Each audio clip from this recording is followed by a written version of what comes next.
I forgot to press the fucking go live button.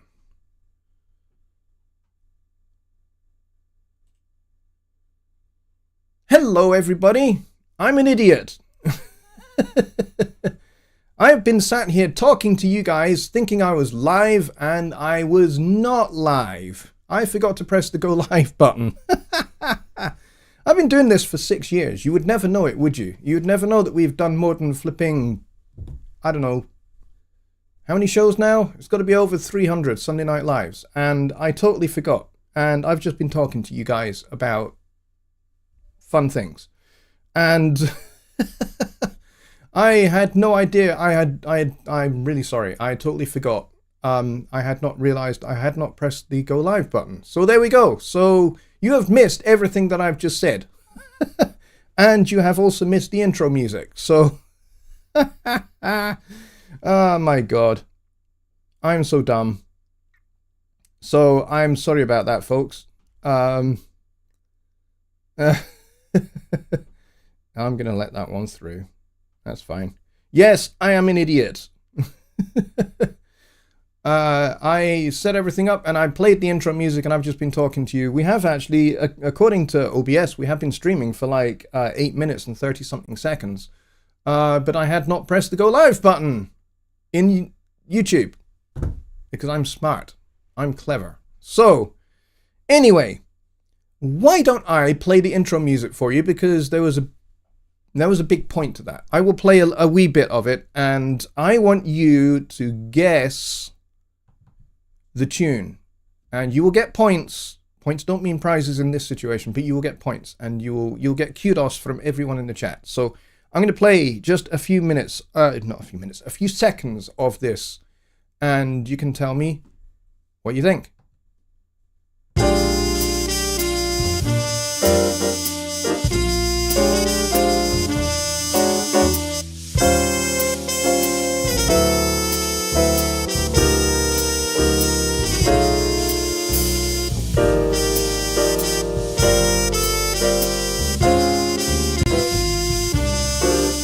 Let's have your best guesses as to what this is.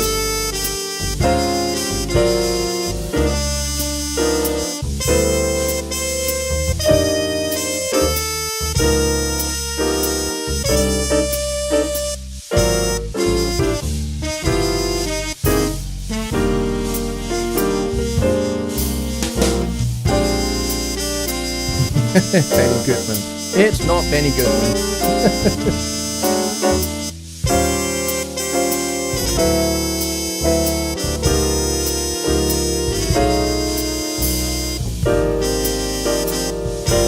Okay, we've got quite a lot of guesses in there, so I will stop it right there.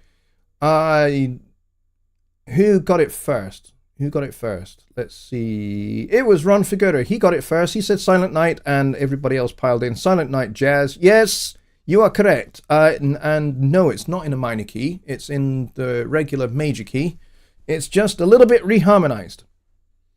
So yes, but that is not for my Christmas songwriting challenge. That's going to be the new theme tune music going through into the new year. So basically for the whole of December, all the way through until about until like the first week of January, and then we'll go back to normal because we'll be into the new year at that point. So, but this is kind of by way of reminder that we are doing this Christmas songwriting challenge that is ongoing, that closes on December 17th. So you got a couple of weeks, 3 weeks-ish. Not got a lot of time. So please do start getting your pieces submitted. Rich Cresswell has created a workspace in Studio One Plus in which you can submit all your works. You can get added to that. You need to reach out to Rich to get that set up. So please do reach out to Rich. If he's here in the chat, you can certainly reach out to him there. But yes, so we've got a workspace set up in Studio One Plus. You don't have to be a member of Studio One Plus to be involved. If you are, it kind of makes it a lot easier for you if you are, but if you're not, it's fine. All you need is a my.presonus.com account, and you can create one of those for free if you don't have one.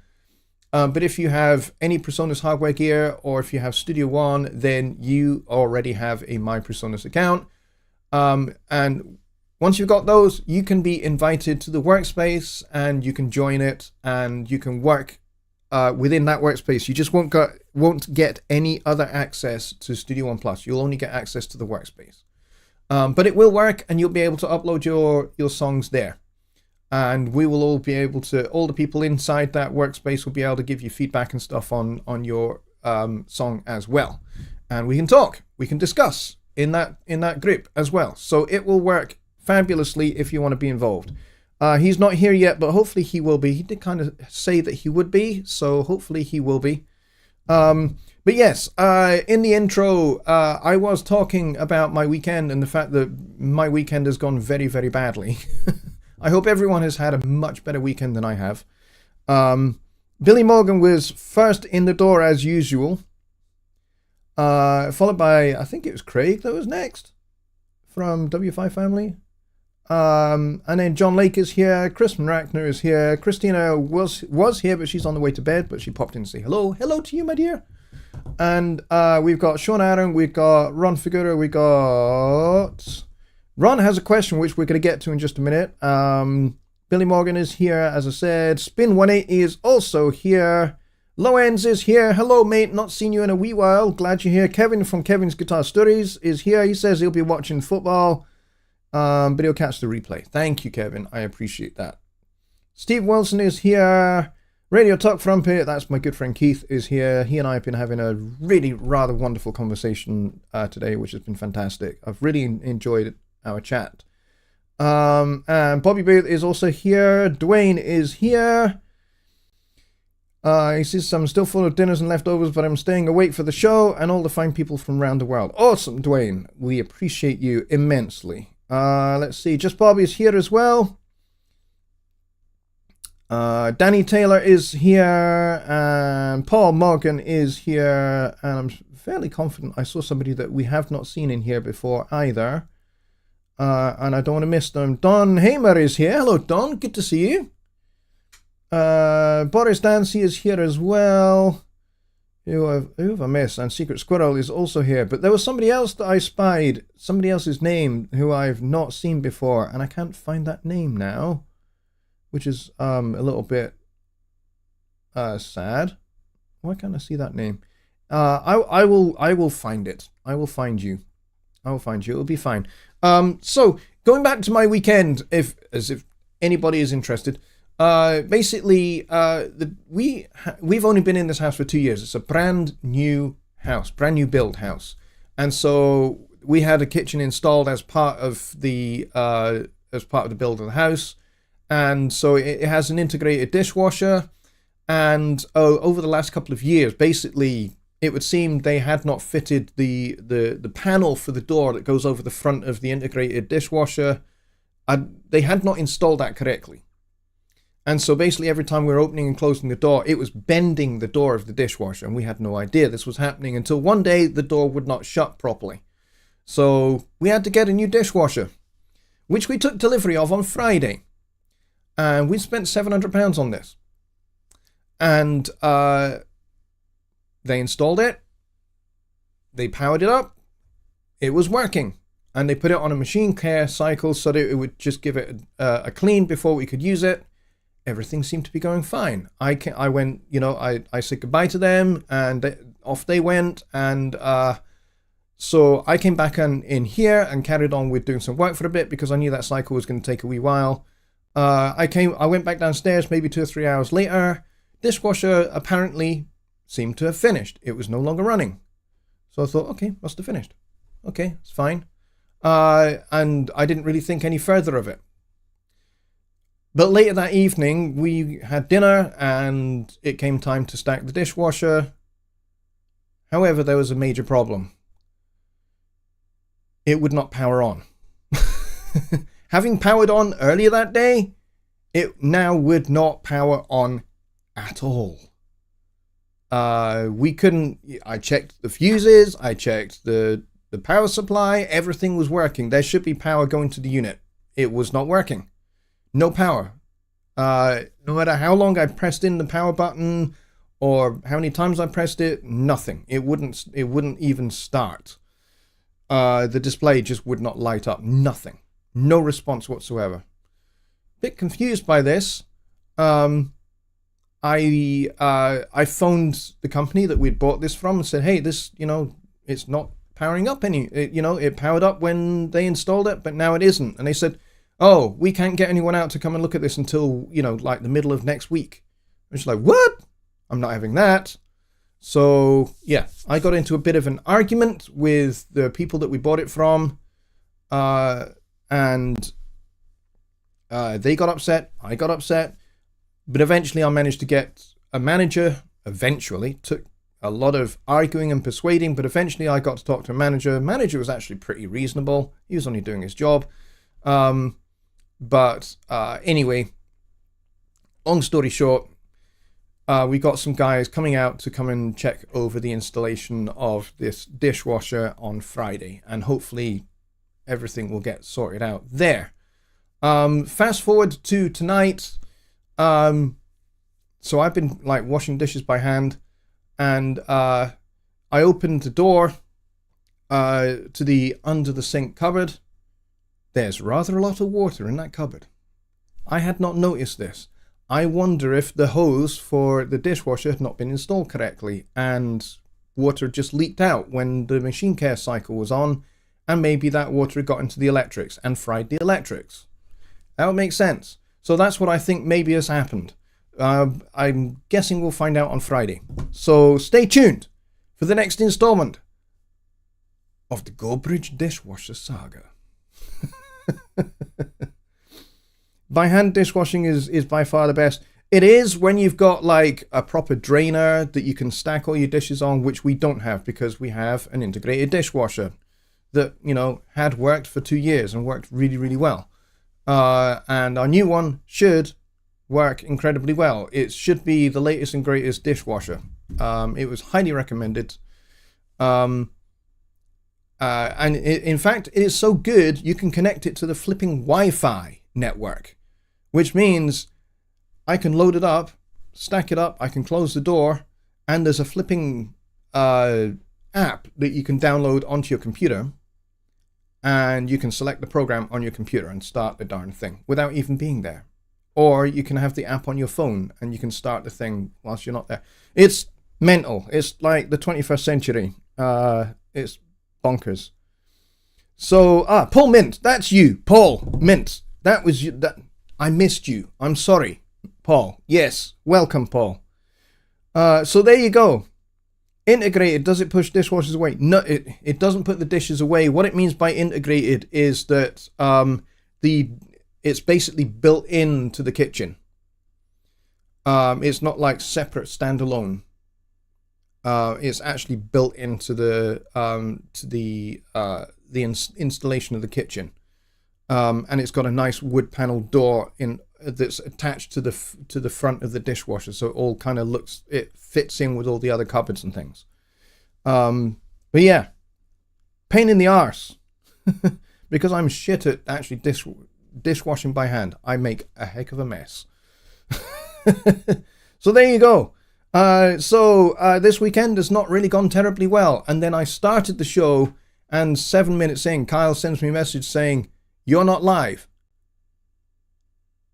And I realized I wasn't. He was right. I'd been talking to you for 6 whole minutes. But here we are. Anyway, shall we start the show? Because we're 21 minutes into it, and you've just heard me kind of rabbiting. So, let's get to Ron's question, shall we? I really think we should. Because it's a good one. He says, Mac OS. And by the way, this is not exclusive to Mac OS, the question he's asked. He says, I create an audio track and I record, not satisfied with the performance, so I select the event and hit delete on the keyboard. I record again, still not good, etc., etc. I repeat the delete procedure. I notice that there are multiple files for that track in the media folder. I don't want them. Is there a way to keep Studio One from keeping them? Yes. There is. And it means you don't need to go into the media folder to do this. You can do this directly from inside Studio One. It's actually very, very useful. And I'm going to show you this now. And you'll go, when you see this, you'll go, oh, of course. So let's go over to Studio One. And there's me in the corner there. All right, so you need to select the browser. You need to open the browser, browse button here. And then you need to open the pool. When you're in the pool, here's all your audio events. And I've got lots, as you can see here, because I've got drum samples galore going on here. And then I've got lots and lots of piano takes, as you can see, because I've been trying to do a decent piano solo and all sorts. So I've got lots of things in here. Now, what do I need to do to get rid of all of those files that I don't want? Because you're correct, they take up space. If I right click on here and I choose remove unused files, this will clear a whole bunch of things that you don't want. So if I click on this now, a whole bunch of these files are going to go away, and I'll just be left with the events that are actually currently being used in the song. Be careful at this point, because if you have takes that you do want to keep as a backup maybe, or you want to make a composite of later, this is probably not the best thing for you to do. Now, as it happens, I don't really care. Certainly with this particular song, I really don't care. It's not going to be a big deal. I'm going to be left with what I want to be left with in this song. So I'm going to click remove unused files. And you'll see here that we've got all of these. Do you want to remove these unused files? Now, hopefully, when I click on this, this is not going to completely destroy my song. It shouldn't do. So if I go delete files permanently, but before I do that, I'm going to click on no. Before I do that. And I'm going to close out of this. And I'm just going to check that I've got what I want in here. And it kind of looks like I have. Let me just check what kit I'm using. I'm using TADM Jazz there. That's the one I want to be using. And Studio Works I'm using for this bit here. For this kick drum. What else do we have in here that I need? That's the jazz kit. And that's the jazz kit as well. So I think we're okay. But as you can see, I've got all of these other samples and things here. So let's actually do this. Let's go and go removed unused song files. And let's click on that. And then we're going to go yes. Some files could not be deleted. I'm not going to worry about that. But if I play this now,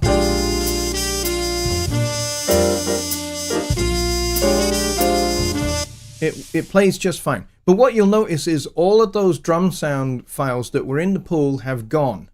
And what we're left with is some piano takes.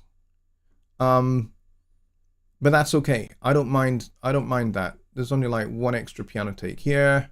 And these are piano takes that I did just the other day. I'm okay with that. I've only got like 1, 2, 3, 4, 5 piano takes, and then I've got the sax sounds and the upright bass and the trumpet sounds. I want to keep those, so I'm not going to get rid of those. But essentially, that's all you need to do is just right-click in the pool, and then go remove unused files, and it says here no files are unused, so that's good. So any unused files that we had are now gone, and then of course I can go and save the song. And it's saved as it is now. Beware. This is really important. What I have just done is one of the rare examples of completely 100% destructive editing in Studio One. So if you go through that and you even confirm and say, when it asks you, do you really want to do this? And you click yes, they are gone. You will not be able to get them back unless you can find them in your recycle bin. which you might be able to. And if you can find them in your recycle bin, you can drag them from the recycle bin back into the song. But then you will need to do the whole copy external files procedure again. But this is destructive. So if you then subsequently go and empty the recycle bin, those files are absolutely 100% gone. You will not get them back. So if you decide, oh, I didn't want to get rid of those. Oh no, what have I done? Make sure to check your recycle bin before you empty it. Okay? But if you have already done that, they are gone. You will not get them back. And you're just going to have to grieve the loss and move on. But it should be fine because they are, when you say unused files, these are files that are not in the main session here. They're not being used here.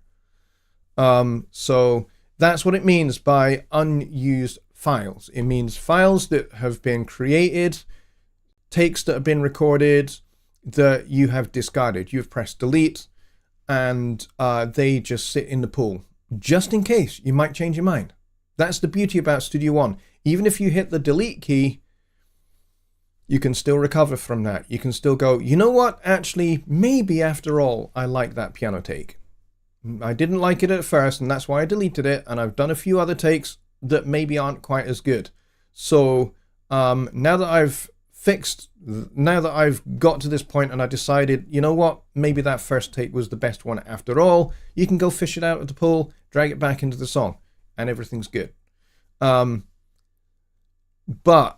if you decide after some time, hey, actually, I like what I've got now and I'm ready to finalize this song and call it done, then you can go and you can clear out all the unused files, all the unused takes that you have discarded and you're just not using. It's a good way to keep the file size, the size of the song folder down to minimum, really. It's a good way to be really economical with all of that. So that's what I recommend you do. But as I say, just be careful. Just be careful that you are not getting rid of takes that you might actually end up wanting in the end. So that's an important thing to consider. It seems like MIDI doesn't have this functionality. That's right. Why is that? It's because MIDI is just noughts and ones. It basically has no file size. All it does is just generate note data. That's all it does. All it does is use that connection between your external keyboard and Presence or Mai-Tai or Mojito or whatever VST instrument that you're using in Studio One. That's all it does. So MIDI doesn't have any file size. It really doesn't. Even if you use lots of articulations, even if you use, lots of program change data and all of that, it's just noughts and ones. It doesn't really take up any file size. So really, I wouldn't worry about MIDI data. All it's going to do is launch a particular sound library and a particular sound from that sound library and load it into Studio One and then play it. That's all it's going to do. So that's why MIDI doesn't have the same thing in the pool. You don't see any MIDI files here, by and largely. This is basically a way of viewing the media file of the media folder of the song without having to open it up in Explorer or in Finder on a Mac. So that's it, really. MIDI doesn't really have the same import. It's not as important in the pool. Because it is just note on and note off data. So, if you delete that stuff, here's the interesting thing. The only thing that gets saved to the actual song file, the .song file, is MIDI data. And basically the setup of tracks, channels, and all of that, panning and plugins and all of that. That's the only data that gets saved to a song. So MIDI data, any automation, all of that fun stuff, and tracks, virtual instruments, all their settings, all of that gets saved in the song, but audio files don't. They get saved to the media folder, and their waveforms get saved to an images folder, so that they can be easily loaded back into the song without any effort at all. So MIDI, that's the only thing that gets saved to the .song file. So that's maybe information that you did not know. Will that get rid of layer takes? Yes. Any takes that you're not using, if you do the remove unused files, providing your layer takes are not still in here, in takes to layers. You know, for example, if you went in here and you went and you showed all your layers. I mean, I don't have any layers now, but if I did have a bunch of takes in layers, if you delete those takes from here, they will remain in here, okay? Like we have here. There's one, there's a take. Take one is there. And we've got this one. This is the most recent take, and then this was the previous take. This was take one. So those are there, but as you can see, I don't have any layers just now. But if I did, then when you do that procedure to remove unused files, and you've deleted the layers from here, then yes, they will go as well. It's a good question.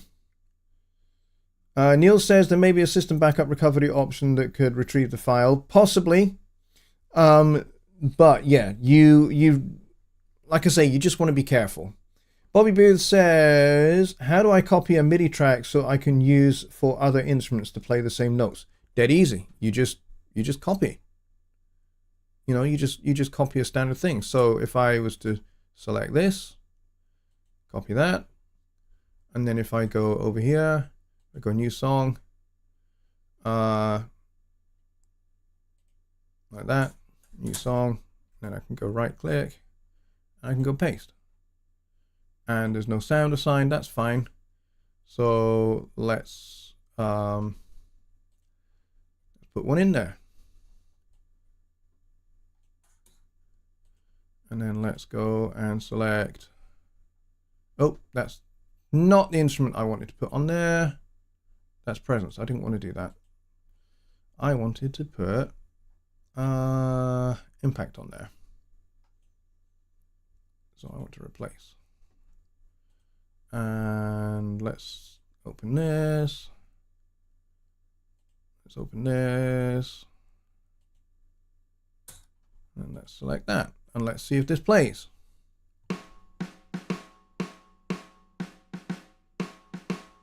As you can hear, that was the ride cymbal pattern in the other song, and it's playing a snare drum song. It's playing a snare drum sound with this particular kit.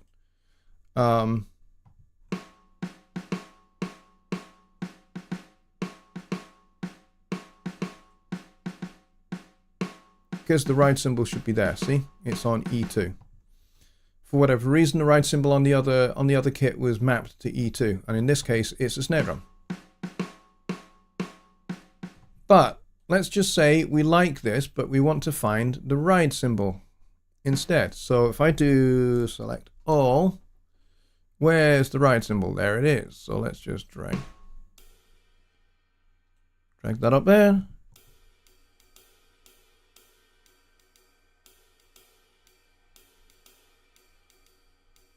And that's a really, really, really quiet ride cymbal. That's okay. Where's the ride cymbal? There she is. Let's just crunch up again a bit.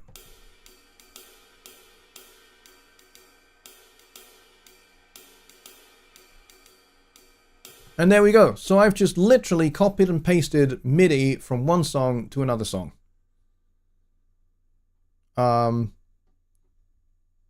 But if you want to do that within the same song, then that's easy. Let's say we like this ride cymbal pattern, but we want to double it on a completely different instrument. We can do that too. Let's say we want to put it on a piano because we're weird and we want to be kind of creative. That's just fine too. So I can go copy there, and I can go paste. Word. Or I could alt drag. There we go.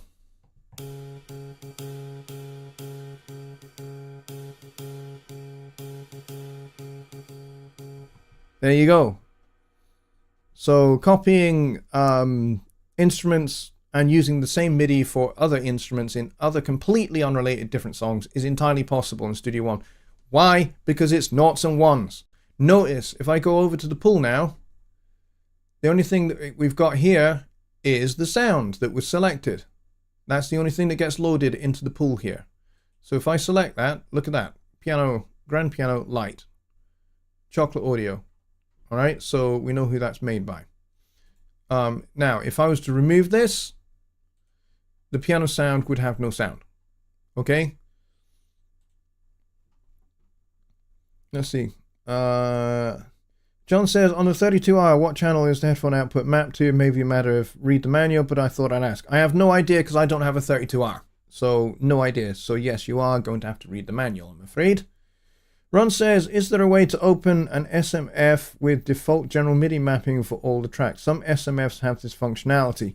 It depends on the files. Like you said, some have that, some don't. You will find if you open a MIDI file, for example, let's just do another new song. And if I go to files, I think somewhere on this computer. Oh, come on. Here we go. Somewhere on here.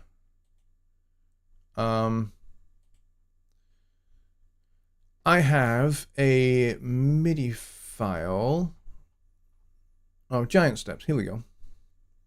So I can just drag this in here. It's just a MIDI file. And as you can see, there's no sounds assigned. And I would just need to go and assign those. I would need to go and figure out what's what and assign them out. So, but yeah, that can be done just as easy. I wonder if this one's actually got the sounds built into this one, or whether it's the same thing. No, it's just the same thing. But yeah, some MIDI files, when you get them, it will ask you, when you drag them in, a dialog box will pop up and say, hey, do you want to use general MIDI sounds? And if you click yes, it will just use general MIDI sounds and jobs are good, and it will just play. These ones don't have that, as you can see. They're just like empty MIDI channels. There's nothing kind of embedded in there. Okay, so I hope that helps. It's a good question again. Let's go back over here. Those are all great questions. Neil says, restore system to an earlier point in time type option. Yeah, if your computer has a system restore, you might be able to use that to recover the files.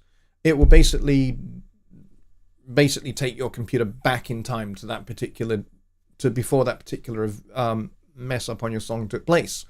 But I would say maybe don't kind of trust that. Maybe that would be kind of your final card to try. If everything else is not working for you to be able to recover the files for that particular song, then yes, your last card to play is try and do a system restore point. Just basically go back to a previous system restore point. So if you've made a system restore point last week, and then like on Wednesday, you kind of make this editing boo-boo with clearing unused files, and you've also emptied the recycle bin, then yes, you could probably just tell your computer to restore to last week's system restore point before you did all of that with your song. It's a pretty drastic thing to try, but it might work. But I can't really guarantee whether it would or not. And Ron says, thank you very much. There you go. Okay, Kyle says the headphone out default to main, but you can assign to just about anything else. There you go. Chapter 9 of the manual. Yep, there we go. Kyle is very quick. Mostly because I think Kyle actually has one of those units. All right. Let's see what we got. See what else do we have. Ron says, my 24-hour has done this for me in interface mode. There you go. There you go. But John, I'm very glad that your 32R and your fader port have arrived. That's very, very cool. Have fun with them. The fader port, I will tell you now. I had the original classic fader port way back in the day.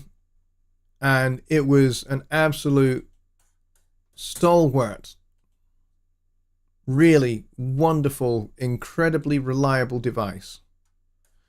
And what I have now is I have the black single fader port, the fader port V2, which is what you have.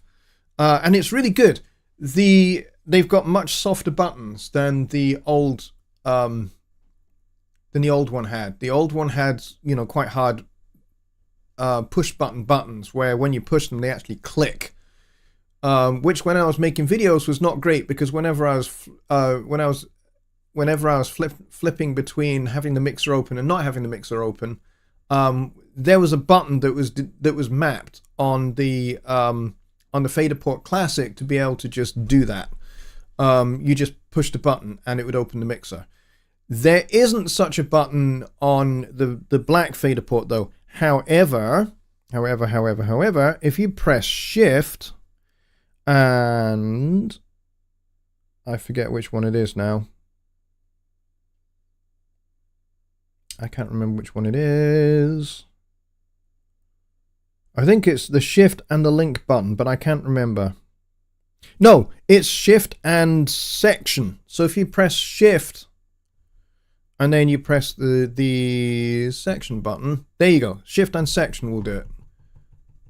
So I have the shift button pressed down and I'm pressing section, and that's opening and closing the mixer, which you can't see because I'm not showing you. So if I have shift pushed down on the fader port. Now if I press section, the mixer opens and closes. And the good thing is you can't hear me pressing the button, because it's very, very quiet. But yeah, it's very cool. But that tends to not be the way that I open the mixer. I tend to just press F3 from the computer keyboard, which does exactly the same job. Let's turn shift off. There we go. And that's the thing. That's the thing you have to remember, is on the fader port classic, you didn't have to press a shift button. The button was already mapped. It wasn't like on a shift level. Whereas on the fader port black, you have to press shift, and then you have to remember to turn shift off because it's not latching. You know what I mean? So when you press shift, all the shift functions are available, but if you want to get to the other functions, then you have to turn off the shift button. So if I now press that, but then I want to go to a section of my song, when I'm pressing section, it doesn't do it because I've still got shift engaged. But now the section button will work, except it won't work in this song. But yeah, that's kind of how that works. And then click. The click button works. But yeah, I can be in. Let me get the mixer open again. So if I press shift and section to open the mixer, I can be in channel mode. And I can use the big scroll knob to scroll between channels, which is very useful. And you can hear the fader port going absolutely nuts because it's moving to the fader level of each of those channels. Very useful. However, if let's say I want to pan something like the snare drum channel that we're on just now, if I now press pan and use the knob,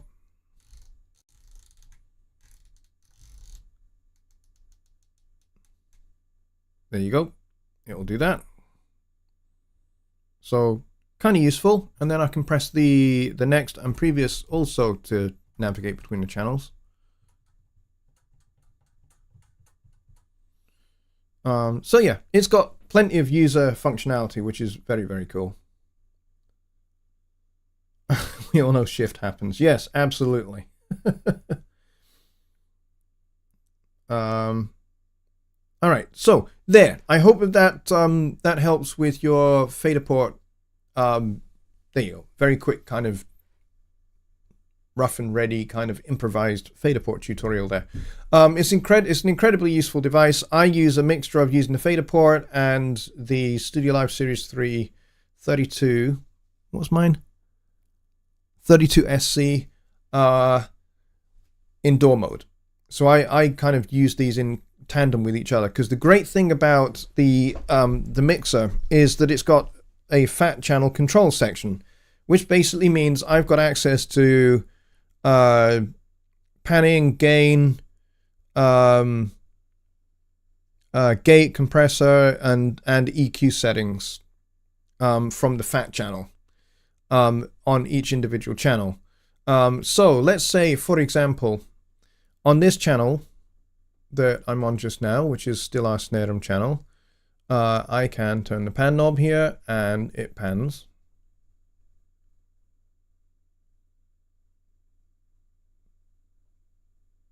Like that.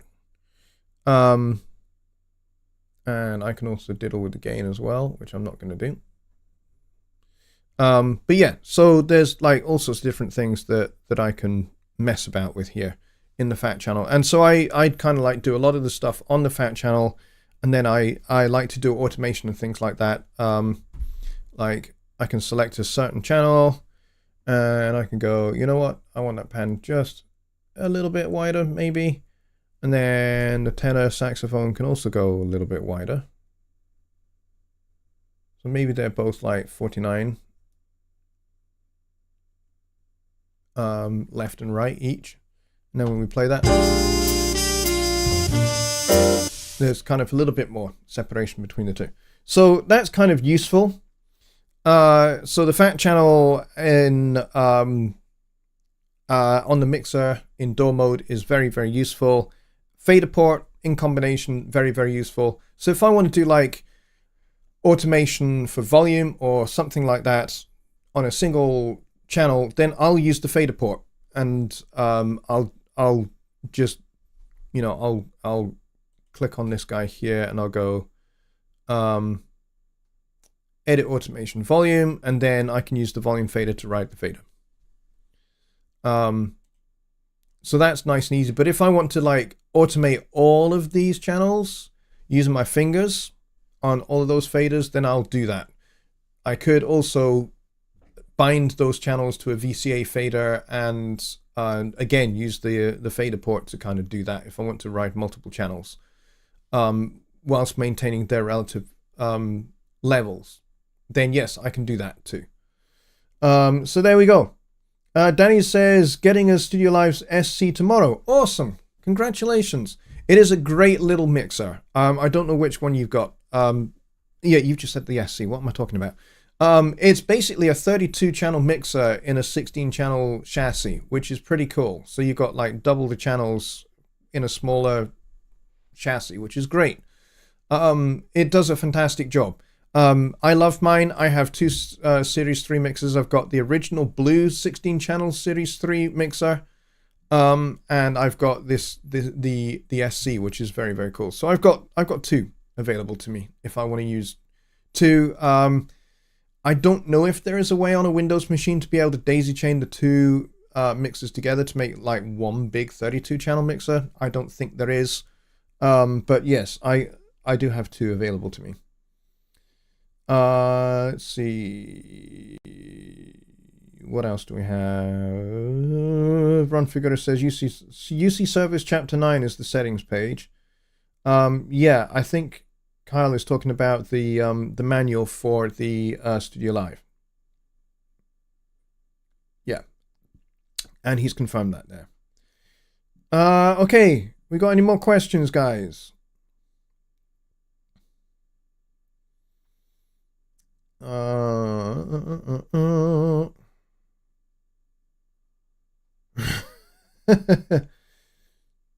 guys are funny. You guys were mocking me most strenuously whilst I was apparently live but not live. So anyway, let's see. Christopher says, is there a time to show a quick lesson on the automation and stuff? Okay, yes, I can do that real quick. We'll do this in a new song because it's just easy to do in a new song. All right, so let's create ourselves an audio track, which we'll call VO. And we will record it. And I will just talk into the microphone. Talk into the microphone, talk into the microphone, just like that. There we go, that'll do. All right, so let's say we want to do some automation on this guy here. We want to do some volume automation, but it depends on what you want to do. You can draw it in, or you can use a fader to write it. All right, so we can do either. I've got like 6 minutes left, so I'm going to show you how to draw it, and maybe we'll do a separate show where we actually start off by doing some actual writing with a fader. So if I now click on this little button at the bottom here where it says expand envelopes, you'll now see by default you get a volume and a panning automation lane. Okay, so let's say I like this first bit, but this second bit is just a little bit too quiet. If I click here, I create some little automation nodes, and then I can drag in the middle here to make these a little bit louder. And so when I play this back, talk into the microphone, talk into the microphone, talk into the microphone, just like that. And then it goes back down. And then we go, you know what? That's maybe not enough. So you can do that. Or let's say you want to get a little bit creative. And you want to do some weird and wonderful shapes and lines. Well, let's say we use a sine wave, shall we? Let's have a sine wave all along there, like that. Talk into the microphone. Talk into the microphone. Talk into the microphone, just like that. Now, you could probably hear, through the live mic, you could probably hear the fader port go absolutely mental at this second point here. Talk into the microphone, talk into the microphone, just like that. Because what you can hear is the fader port and the volume fader on the channel on the mixer going absolutely nuts, because they're both following this. Talk into the microphone, talk into the microphone, just like that. There you go. So, so you can go absolutely nuts with that. So let's delete that. Let's try a different thing altogether. Let's go for square wave instead. Talk into the microphone, talk into the microphone, just like that. Or we can do, let's see, we can do this transform. Now, this is awesome. This is fantastic.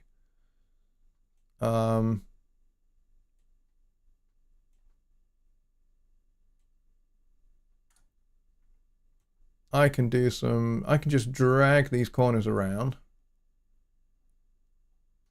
And I can make this do really weird and wacky things. So let's just go back up here. Talk into the microphone, talk into the microphone, just like that.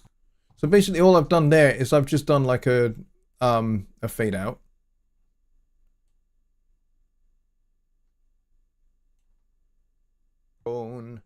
Talk into the microphone, talk into the microphone, just like that. Talk into the microphone, talk into the microphone, just like that. So that basically what that did was that went and increased the volume and then dropped it down to 0 and then back up again. So yeah, you can do all of that, and let's why not Let's have a little bit more fun with the pencil. I've lost the pencil. Where is it? There's the split tool. Where's the pencil tool gone? Am I going mad? Here we go. That's what the fudge is going on here?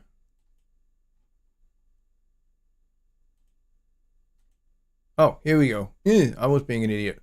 Let's use a saw wave and do some panning. There we go. So now we've got some volume and some panning automation. Talk into the microphone, just like that. Okay, so that might not work. That might not be what you want. Maybe when we put this in, you might want to kind of like stretch some of this out. Talk into the microphone, just like that. And so, yes, so now we're kind of like doing the volume increase and some panning. Talk into the microphone, just like that. All right, so but you can add all sorts of other automation for different things. Like you might want to automate distortion on or off, or automate the drive knob on a distortion unit or something like that. Whatever you want to do. You can, I mean, we could do an EQ sweep if we want to. So why don't we do that? Why don't we do an EQ sweep just for fun and just because we can? So let's go grab our good friend, the Pro EQ. We'll drop this on here. And what we want to do is we want to sweep a high pass filter. So let's turn this guy on and let's go right click here and we'll go edit automation, low frequency.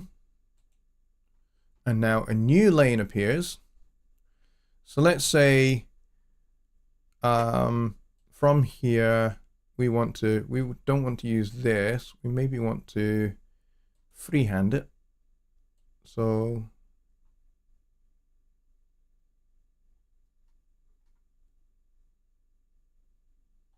let's try that just for funsies. Just like that. And yes, you can't hear that because we've done a bit too exaggerated sweep.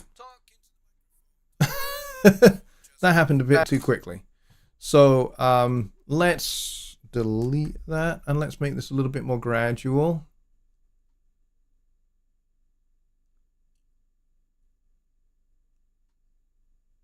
To something like that. Talk into the microphone, just like that. All right, let's look at that again. Talk into the microphone, just like that. So you can see how incredibly useful this is. You can pretty much automate anything in Studio One. It's mental. John Hathaway says, if I were to go totally mad and get a Korg Nautilus, can I use Studio One show page to change patches on the keyboard as opposed to VST patches? I think so, yes. I don't really actually know. You would be well worth taking a look in the user manual on the show page chapter for that. I imagine you might be able to. I know that in Studio One, if you're using Presence or something like that, you can have different patches for different sounds from Presence in different songs. So you could have a keyboard set up in Studio One as a player in the show page, and then you could have, like, for the first song it's a piano, for the second song it's a Fender Rhodes with a phaser, and then the third song it's Hammond B3, and then the fourth song it's a clavinet because maybe you're doing Stevie Wonder Superstition, and then you're back to the piano because you're doing My Funny Valentine, and then you're onto, I don't know, you're onto Hammond again for doing Green Onions, or whatever happens to be in your set list. So yes, you can do that, and basically it will change sound ready for the next song, okay? And you can do that all from one keyboard and just play those sounds. So that would definitely work if you want to trigger internal sounds, but then if you're wanting to trigger the sounds of an external device, you have to set that keyboard up in a specific way inside of Studio One as a player, as an external hardware instrument.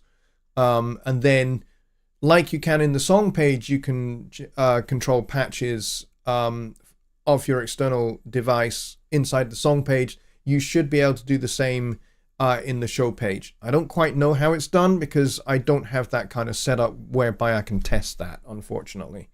But I would imagine in theory it could be done.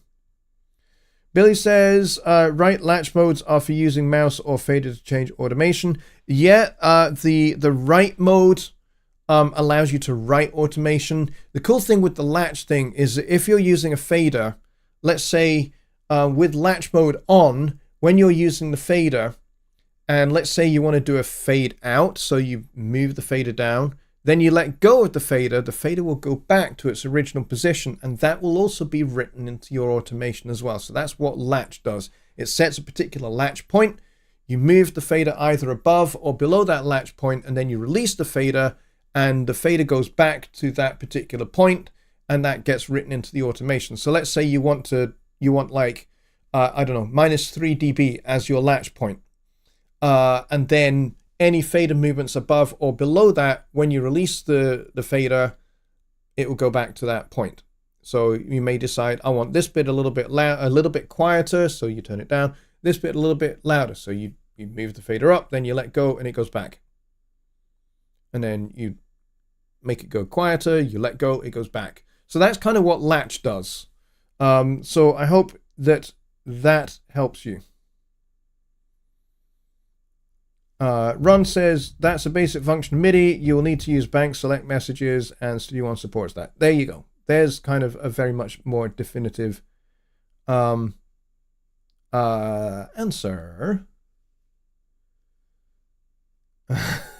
Come on, says Chris. I've been drinking. You almost knocked me off my chair.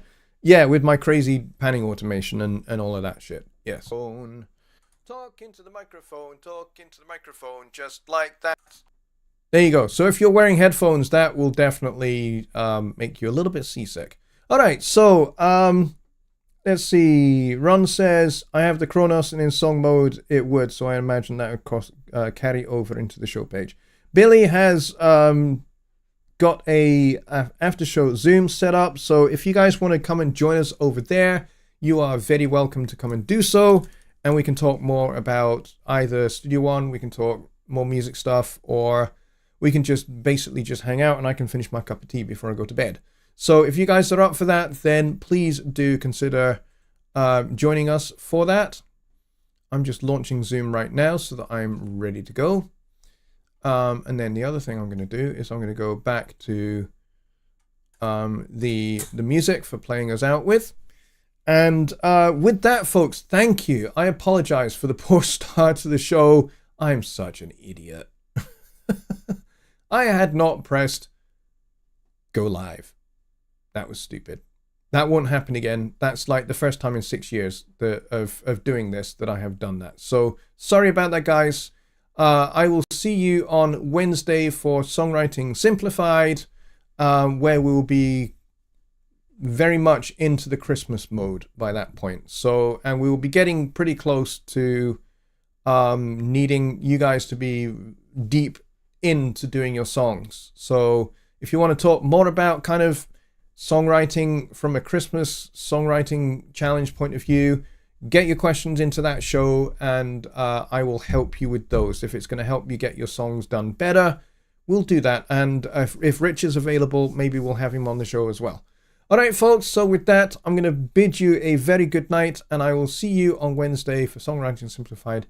Thanks very much for all your patience, and I'll see you then, folks. Good night.